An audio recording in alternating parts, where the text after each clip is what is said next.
Healthy reading 068. This will be for February 27, Thursday. Okay.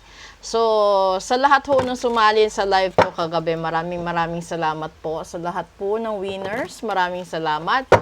And congratulations. Abangan nyo po yung live natin this coming Friday, alas 8 po ng gabi. At, ano pa ba? Sa gustong magpa-reading, magpa-cleansing, especially patapos na po yung buwan, no? Yung promo nga po pala ng love ritual, comeback ritual, basta all about love, yung discount po hanggang Friday na lang po tayo. Okay? So, babalik na po lahat yan sa original rates niya pagdating po ng March 1. Okay. So, kukuha tayo dito. And this is the Three of Pentacles. Okay?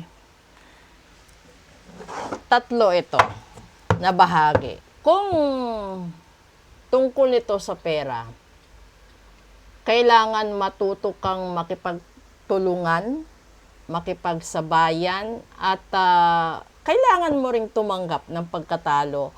At kung may mga panahon na kailangan mo ng tulong at may gusto naman tumulong sa'yo, tanggapin mo. At yung tungkol naman sa pag-ibig, kung yung Three of Pentacles kasi, hindi magiging masaya yung pag-ibig kung may kahati ka. Hindi rin magiging fair sa taong kasama mo at karelasyon mo kung ikaw mismo sa puso mo alam mong may iba kang minamahal. So, para gumaan ang buhay mo, para gumaan ang sitwasyon sa relasyon, tanggapin mo yung katotohanan. So, kung dalawa sila sa buhay mo, ipaliwanag mo doon sa isa kung bakit hindi mo siya pwedeng pakisamahan, bakit di mo siya pwedeng piliin, at kung ikaw naman yung tao na hindi na pinalad at hindi pinili at hindi pinaglaban, tanggapin mo din. Kasi hindi naman sa lahat ng laban mananalo tayo. Hindi rin sa lahat ng larangan ay kailangan mong mangibabaw. Kasi may mga tao din, no, na kailangan ding matuto ng leksyon. Sa natural na paraan yan. Pero kung yung asawa mo, yung ka-live-in mo, yung boyfriend mo, ginayuma, tanggalin mo yung gayuma, bawiin mo, 'di ba? Natural yun. Pero kung, ano ba tawag doon? Kasi merong isang relationship na wala namang sablay, pero hindi rin pwedeng i-broadcast. Ito ay isang relasyon na kapwa kayo nagmamahalan, nagkakaintindihan, pero mas pinili ninyong manahimik at igalang ang bawat isa. Dahil na rin sa umiiwas kayo, no, na makagawa ng iskandalo, gulo. May mga ganun tao, may mga ganun akong client na yung pinaparitual nila ay katahimikan, na hindi na manggugulo ang taong ito, na hindi na sila iistorbohin, lalong-lalo na kapag masaya na yung pamilya niya. May mga ganun po ritual. Kung ito naman po ay tungkol sa negosyo, kailangan yung magtulungan para umunlad ang negosyo ninyo. Kung ito naman po ay tungkol sa kalusugan, kung ano man yung sakit ninyo, kung ano yung sinasabi ng doktor, sundin ninyo.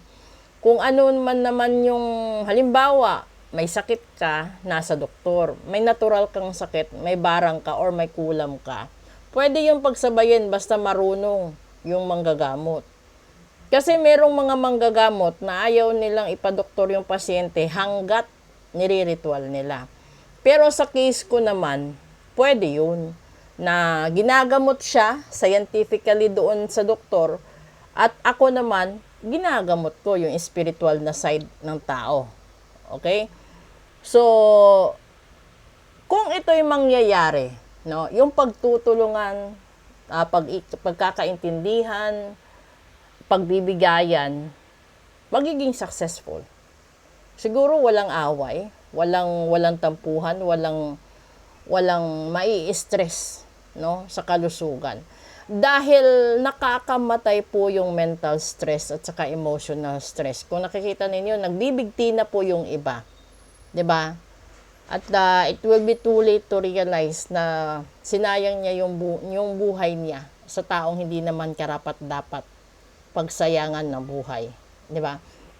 Ngayon, kung meron kayong mga anak na may ganon, na parang suicidal ang dating, habang maaga pa ipagamot nyo na. No? Kasi hindi naman kayang gamutin yan ng psychologist or psychiatrist or na kahit na sino. Lalong-lalo na kung yung tao, yung anak mo, ay pinakulam para mabuang.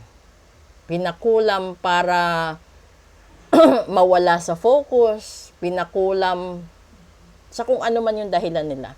Alam nyo ba na meron akong kliyente na sa sobrang desperate ng magulang para maging valedictorian yung anak niya, pinakulam niya yung totoong valedictorian para hindi siya pumasa sa valedictorian at saka yung anak niya mag-overtake doon.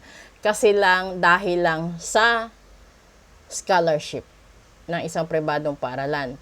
Ngayon yung ginawa ng magulang na pinakulam niya, na mabuti na lang nung Enero na habol na nakaano yung bata, nakabalik sa dati niyang pag-iisip.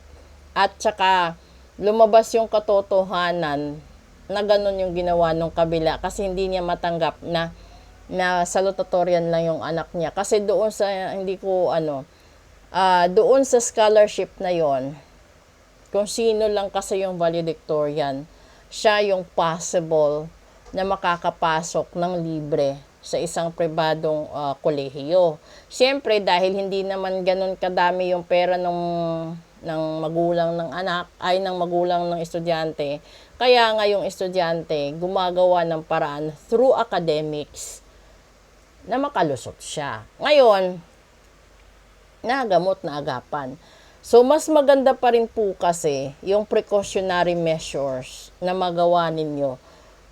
Kesa naman antayin mo na masira pa lahat-lahat. 'Di ba? Ang daming mga anak, alam nyo, kasi hindi nyo naman makikita sa anak nyo hanggat nakikita nyo na lang nakabitin o nagpakamatay na, nagpatiwakal na, di ba? So, wag nyo nang antayin yung ganun. Kapag nasisense nyo na may ganun yung anak ninyo at masama yung kutob nyo, ay gawin nyo na, iparitual nyo para maituwid yung isipan niya.